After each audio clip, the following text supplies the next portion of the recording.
नहमदुहु व नुसल्ली व नुसल्लिमु अला रसूलिल करीम।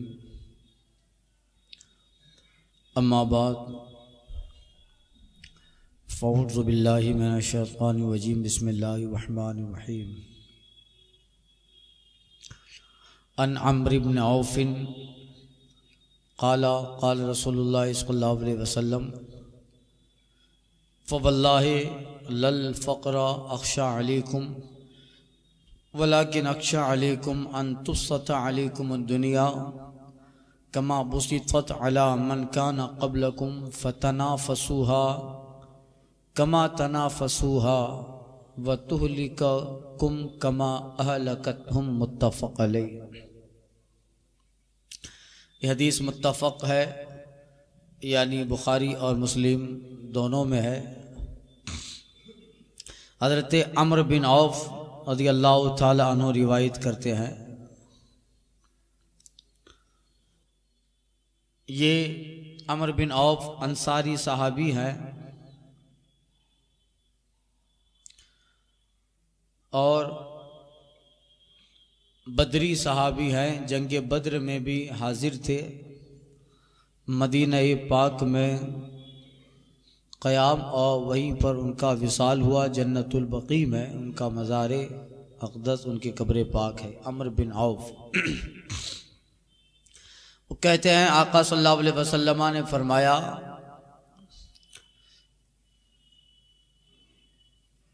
कि मैं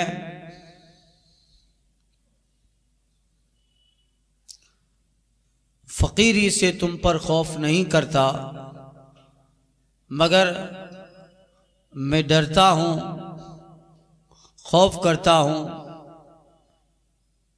इससे कि दुनिया तुम पर फैला दी जाए जैसे तुमसे अगलों पर दुनिया फैला दी गई, और तुम उसमें रग़बत करो जैसा कि तुमसे पहले वाले लोग रग़बत किए, और तुम्हें ऐसे ही हिलाक कर दिया जाए जैसे उन्हें हिलाक कर दिया गया। यानी यह हदीस पाक एक बहुत बड़ी हदीस का टुकड़ा है। सहाबाए किराम रिज़वानुल्लाह ताला अलैहिम अजमाइन का हाल देखकर सरकार ने उनके हवाले से दुनिया को तंबीह फरमाई। सहाबा का हाल मिस्किनियत में, गुर्बत में गुजरा। अगरचे सहाबाए किराम रिज़वानुल्लाह ताला अलैहिम अजमाइन के लिए तो ये सोचा भी नहीं जाएगा कि वो दुनियादार हो जाएं, मगर उनके हवाले से बाद वालों को हुजूर ने ये तंबीह दी। सहाबा हैं, गुर्बत का ज़माना है, मिस्कीन है, तो हुजूर फरमाते हैं कि मैं तुम पर फ़कीरी का खौफ नहीं करता, यानी फ़कीरी से ख़तरा नहीं है मुझे, अमीरी से ख़तरा। फ़कीरी से ख़तरा नहीं है, अमीरी से ख़तरा है। हुजूर फरमाते हैं मैं डरता हूँ कि तुम पर दुनिया फैला दी जाए, दुनिया के मालो असबाब और दुनिया की चीज़ें इस कदर तुम्हारे पास आए। ये सहाबा के ज़िम्न और रेफरेंस और हवाले से आने वालों को, ये हम जैसों को तंबीह हो रही है। वरना सहाबा उनके पास दुनिया आए तो उनके रोज़ाना के मामूलात, ज़िक्र इलाही और उनके दीनियात में कोई फ़र्क ना पड़ेगा। उनका हाल ये था, फ़ारूक आज़म अमीरुल मोमिनीन है, मगर एक ही कुर्ता है, उसी को धो के पहन रहे हैं। हज़रत अमीरुल मोमिनीन अबू बकर सिद्दीक़ रज़ियल्लाहु ताला अन्हु का विसाल हो गया तो घर में कफन के लिए कपड़ा नहीं है। जिस कपड़े को पहनकर विसाल फरमाया था उसी को कफन बनाया गया, उसी कपड़े को कफन बनाया गया। ये हाल था अमीरुल मोमिनीन का, ये हाल था मुसलमानों के बादशाह, आधी दुनिया के बादशाह का। तो उनका हाल, और उनके ऊपर जब दुनिया आए उनके पास, तो फिर ये नहीं कहा जाता कि ये दुनिया में फंस जाए। इनके रेफरेंस और हवाले से आने वाले लोगों को तंबीह है। तो हुजूर फरमाते हैं मैं गरीबी से खौफ नहीं करता, मैं खौफ करता हूं कि तुम पे दुनिया फैला दी जाए तो तुम उसी तरह दुनिया में रग़बत कर जाओ जैसे अगले लोग किए और तुम दुनिया में फंसो जैसे अगले लोग फंस गए। और आका कहते हैं फ़तुहली का कुम कमा अहलक तुम, और फिर तुम्हें भी बर्बाद और हिलाक कर दिया जाए जैसे अगलों को किया गया। यानी फिर दुनिया आने के बाद इस तरह दुनियादार हो गए, इस कदर दुनिया में मुलविस हो गए कि जिंदगी और तख्लीक का मकसद ही भूल गए, अपनी हयात का मकसद भूल गए। नतीजा क्या हुआ?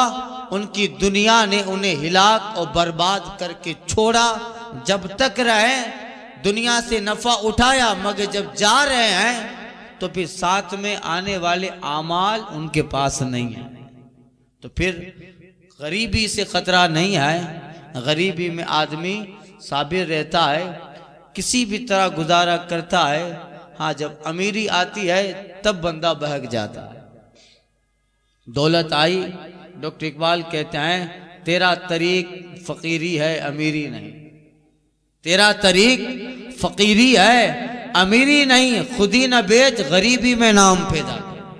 खुदी न बेच, अपने आप, अपना खुददारी, अपनी जात, आपने जो है किरदार को मच बेच, गरीबी में नाम पैदा कर। यही सहाबा का तर्ज और उनका अमल रहा। तो आका के फरमाने का मकसद और अंदाज ये बता रहा है कि सरकार फरमा रहे हैं ऐसा होता है, दुनिया आती है तो फिर बंदा दुनियादार हो जाता है। ये सबके लिए नहीं है। अल्लाह के सालिहीन कुछ नेक बंदे ऐसे भी हैं जिनके पास अल्लाह ताला ने दुनिया अता फरमाई है, मगर वो उस दुनिया को भी अल्लाह के दीन के लिए खर्च करते हैं। अल्लाह के दीन के लिए। मैंने अर्ज किया था सरकार गौसे पाक रज़ी अल्लाह ताला अन्हु कितने बड़े मालदार थे, मगर जितना भी नफ़ा होता वो सुबह से शाम तक सारे गरीबों में तकसीम फरमा देते। जितना अपनी ज़ात के लिए होता उतना रखते और बाकी तकसीम फरमा देते और आप खाना खिलाते। खुद सरकार गौसे पाक अपना कौल नकल करते हैं, अब्दुल कादिर के हथेली में अल्लाह ताला ने सुराख रखा है, कोई कुछ ठहरता ही नहीं है। और कहते हैं अगर मेरे बस में होता तो मैं जिंदगी भर अहले इराक को खिलाता रहा। ये उन अहलुल्लाह की बात है। और दुनिया से मुराद यही है, जहाँ भी दुनिया का जिक्र आएगा इससे मुराद यही होगा कि वो दुनिया जिससे बंदा अपने मकसद को भूल जाए, अल्लाह को भूल जाए, वो दुनिया। बाकी दुनिया बहुत हो। उस्मान गनी के पास खरबों रुपया थे, अब्दुर्रहमान बिन औफ के पास खरबों रुपया थे, मगर उनकी वो दौलत ने कभी भी उनके मामूलात में फर्क नहीं किया। ये अन अबी हुरैरा अन्ना रसूलुल्लाह सल्लल्लाहु अलैहि वसल्लम क़ाल अल्लाहुम्मा जअल रिज़्क़ आल मुहम्मदिन क़ुव्वता। हज़रत अबू हुरैरा कहते हैं आका सल्लल्लाहु अलैहि वसल्लम ने इरशाद फरमाया, ए अल्लाह मोहम्मद सल्लल्लाहु अलैहि वसल्लम के घर वालों की रोजी बक़द्र ज़रूरत अता फरमा। उलमा फरमाते हैं कि यहाँ आले मोहम्मद से मुराद सारी उम्मत है, यानी मौला मेरी उम्मत को इतनी रोजी दे जितनी उन्हें ज़रूरत है, जितनी उन्हें ज़रूरत है, ज़रूरत के मुताबिक। इसलिए आगे एक रिवायत में है वो फिर रिवायतिन किफाफा, किफ़ायत करे ज़रूरत के मुताबिक। इससे मुराद वो माल है जो इंसान को सवाल करने से बचाए। ज़रूरत के मुताबिक का मतलब क्या? आदमी के पास इतना माल आ जाए, अल्लाह इतनी रोजी उसे दे दे कि उस मर्द, उस इंसान को सवाल करने की हाजत न पड़े। किफ़ायत वाला रिस्क बहुत अच्छा होता है। आगे हदीस आ रही है जिसको किफ़ायत वाला रिस्क मिल गया और कनाअत मिल गई तो फिर वो उसके लिए अल्लाह ने बेहतर फरमा दिया। किफ़ायत यानी आदमी को उसके रूटीन पर रोज़ाना घर खर्च 300 रुपया दरकार है, तो बस सुबह निकलता है शाम तक 300 रुपया कमा लेता। सुबह शाम तक 300 रुपया कमा लेता है और उसी पे राजी है, वो बंदा बेहतर है, वो बंदा बेहतर है।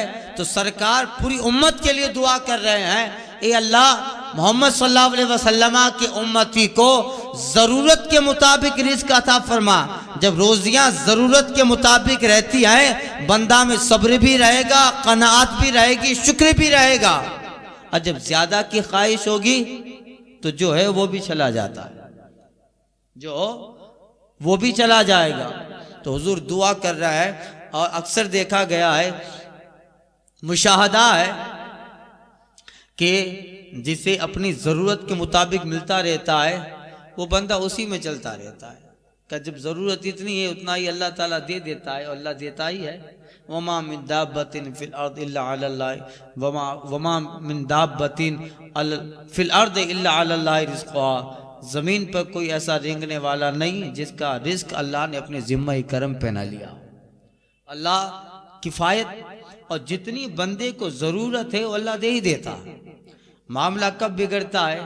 जब 300 में काम चल जाता है और जब उसके दिल में आता है कि अब 500 कमाया जाए, तो फिर ज्यादा की फिक्र उसके लिए गलत दरवाजे, गलत रास्ते मुतय्यन कर दी। जब उसे उसका किफायत वाला रिस्क जितनी जरूरत है उतना जायज, बेहतर और हलाल तरीके से मिल ही जाता है, तो साबिर बंदा वही जो उसी पे कनात करता रहे। और ज्यादा की फिक्र में अगर गलत रास्ता लेता है तो फिर उसे ही दुनियादार कहा जाता है। वही जो है उस ज्यादा की लालच ने उसके लिए कानून इलाही और हुदूदुल्लाह से बाहर कदम करने का वो जरिया बन गया। तो इसलिए आका कहते हैं, अल्लाह मोहम्मद सल्लल्लाहु अलैहि वसल्लम की उम्मत को किफायत वाला रिस्क, जरूरत के मुताबिक रिस्क अता फरमा। उलमा कहते हैं इससे मुराद वो रिस्क है कि इंसान सवाल करने से बच जाए, यानी इतनी नौबत आए ना कि उसको किसी से मांगना पड़े। वो नौबत आए ही नहीं जिससे किसी के सामने सवाल करना पड़े, बस उसकी जरूरत तो अल्लाह ताला पूरी कर ही देता है। और अल्लाह यकीनन इतना रिस्क तो हर आदमी को देता है कि उसकी जरूरत पूरी हो जाए। मामला कब बिगड़ता है? इसकी टोपी उसके सर पे पहनाता है, उसकी टोपी इसके सर पे रखता है, इधर से 10,000 लिया और दूसरे से लिया है, उसका टाइम खत्म हो गया, इधर से लेकर उधर को दे रहा है, फिर किसी और से लेकर चौथे को दे रहा है, फिर चौथे की मुद्दत खत्म होती है तो 5वें से ले रहा है, और फिर इसी तरह तब्दील करता रहता है। तब मामला बिगड़ता है, तब मामला बिगड़ता है। अक्लमंदों ने कहा है कि जल्दी से अमीर बनने का सपना खसारे वाला होता है। आदमी 300 रुपया कमाता है, 250 रुपये में खर्च चलता है, 50 रुपया मुस्तकबिल के लिए जमा करता रहता है, 100 रुपया मुस्तकबिल के लिए रखता जाता है कि आगे बच्चों की फिक्र है, ये वो सारी चीजें उसके लिए जमा, उसके लिए वक्त दरकार है, वक्त दरकार है। तो यकीनन सूफिया कहते हैं कि कल के लिए जमा करना ये तवक्कुल के खिलाफ नहीं है। कल के लिए जमा करना वो तवक्कुल के खिलाफ नहीं है। औलाद, बाल बच्चे, उनका फ्यूचर, उनका मुस्तकबिल, उन सब की ज़रूरतें हैं, उनके लिए जमा करना तवक्कुल ही है। मगर मामला उस वक्त बिगड़ता है जब उस जमा करने के लालच बढ़ के रास्ता गलत इख्तियार किया जाता है। तो ये इसलिए वो बंदा बेहतर है जिसे किफ़ायत वाला रिज़्क मिल जाए और उस पर वो सब्र करे। अन अबी हुरैरा क़ाला क़ाल रसूलुल्लाह सल्लल्लाहु अलैहि वसल्लम यक़ूलुल अब्द माली माली व इन्नमा लहु मिन माली सलास मा अकला फ़अफ़ना औ लबिसा फ़अबला व आता फ़क़नता व मा सिवा ज़ालिक फ़हुव ज़ाहिबुन व तारिकुहु लिन्नास। आका अलैहिस्सलातु तस्लीम फरमाते हैं, हजरत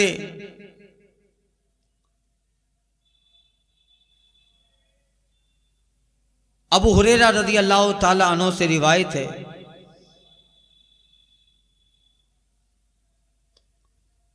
सरकार सल्लल्लाहु अलैहि वसल्लम फरमाते हैं, बंदा कहता है माली माली, मेरा माल मेरा माल मेरा माल मेरा माल, पैसा पैसा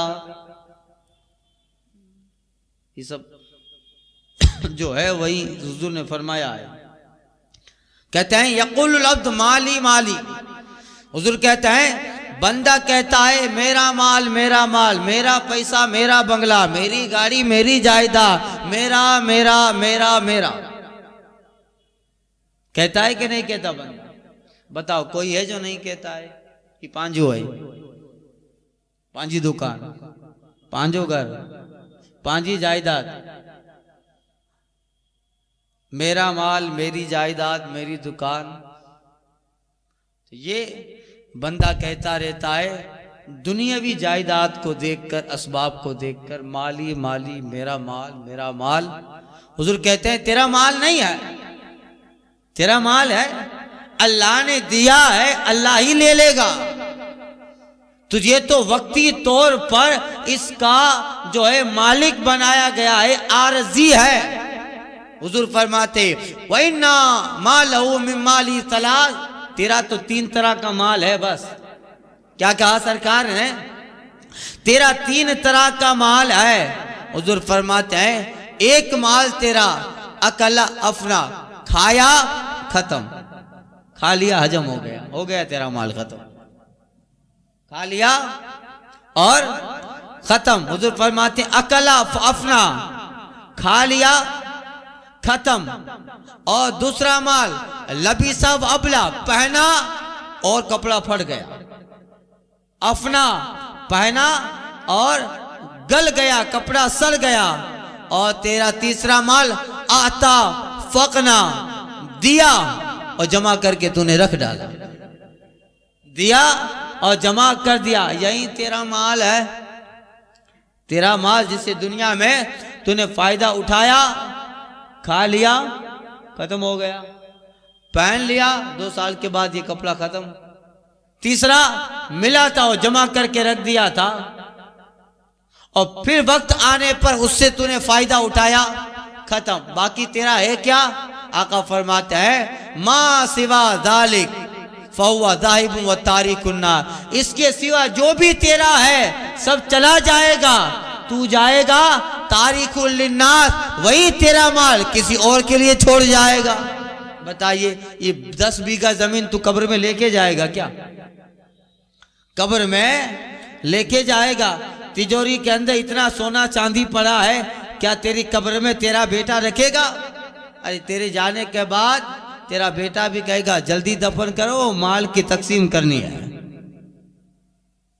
तो फिर तेरा माल इतना ही है, खाया खत्म, पहना खत्म, जमा किया कभी फायदा उठा लिया, बाकी जो भी है, बंगला है ना कब्र में आए, गाड़ी है तो कब्र में न आए, जायदाद है तो कब्र में न आए, जितना भी है जाहिबुन सब चला जाने वाला है। अगर नहीं गया तो तू जाएगा, और ये माल तारिकुल लिन्नास, तू घर वालों के लिए छोड़ जाएगा। फिर तेरे घर वाले कहेंगे मेरा माल मेरा माल, फिर वो भी चले जाएंगे, वो फिर किसी और को मिलेगा, फिर वो भी कहता रहेगा मेरा माल मेरा माल, फिर माल बदलता रहेगा, माल आगे बढ़ता रहेगा, मालिक कब्र में जाता रहेगा, मालिक कब्र में जाता रहेगा। तो फिर तेरा है क्या? तेरा एक ही है, ईमान और तेरा नेक आमाल, वही है।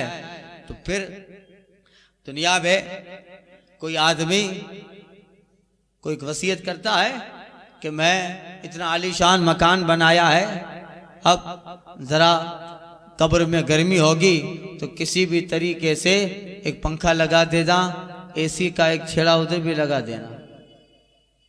कोई करता है? कहता है?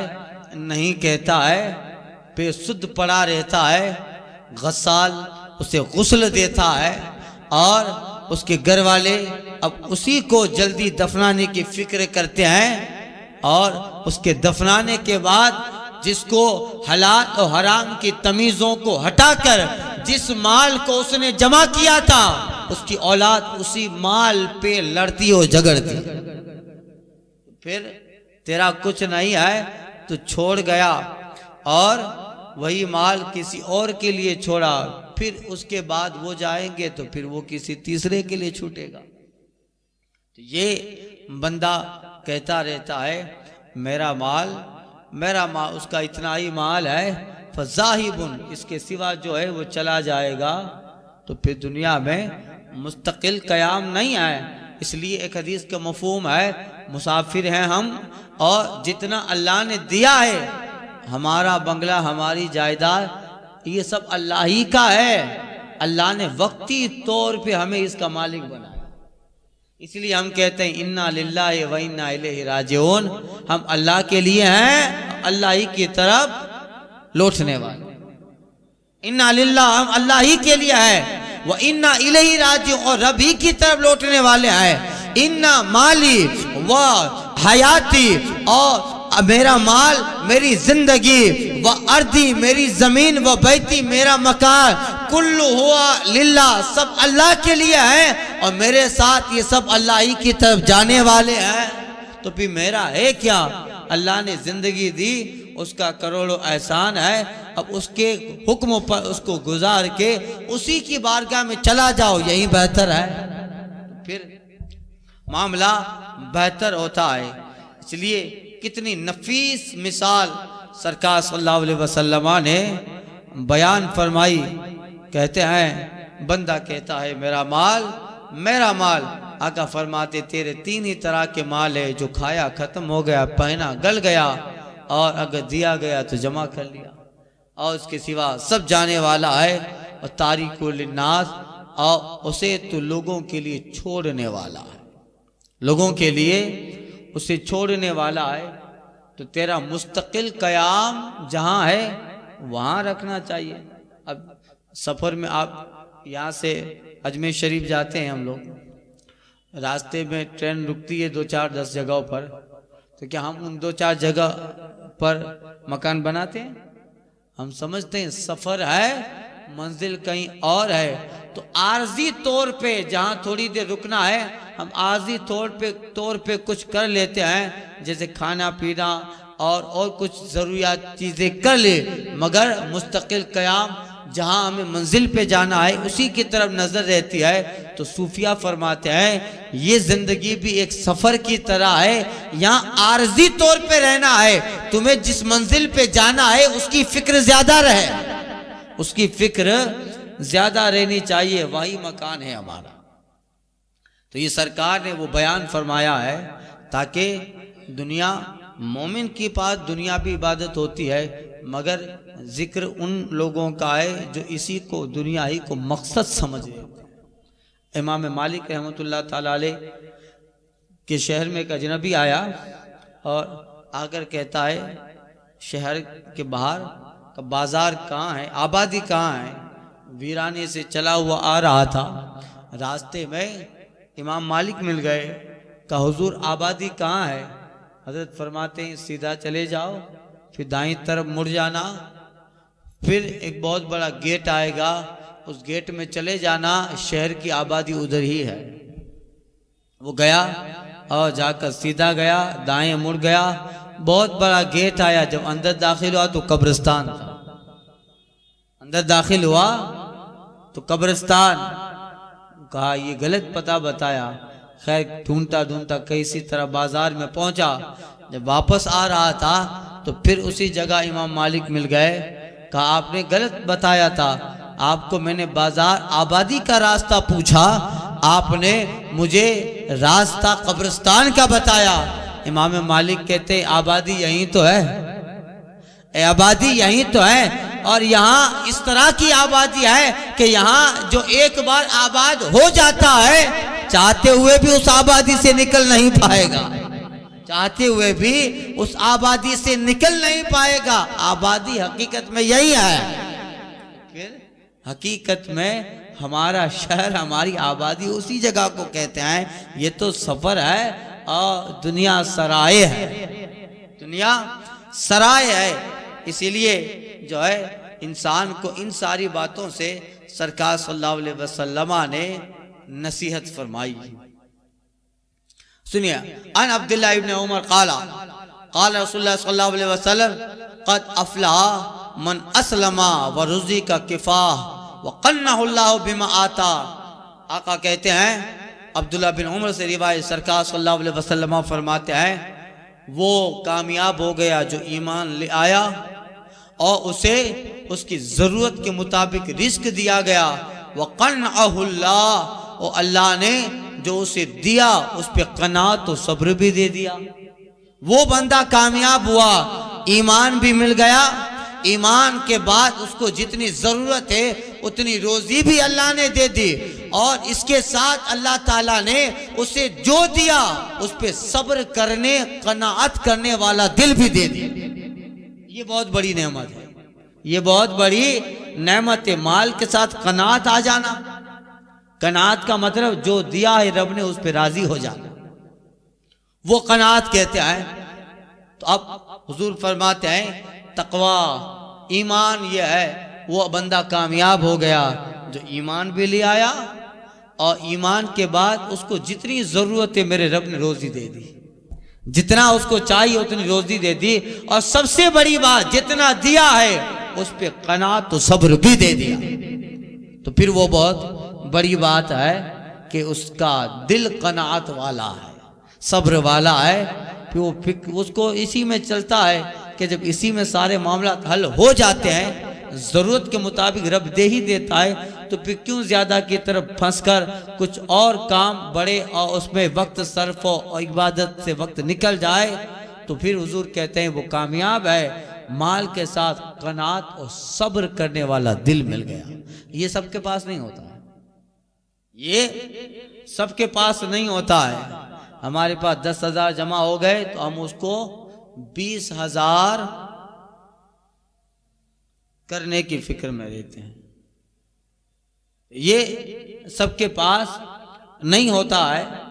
कनात ये अल्लाह ताला की नेमत है, जो अल्लाह दे उस पे राजी हो जाना ये अल्लाह ताला की सबसे बड़ी नेमत है।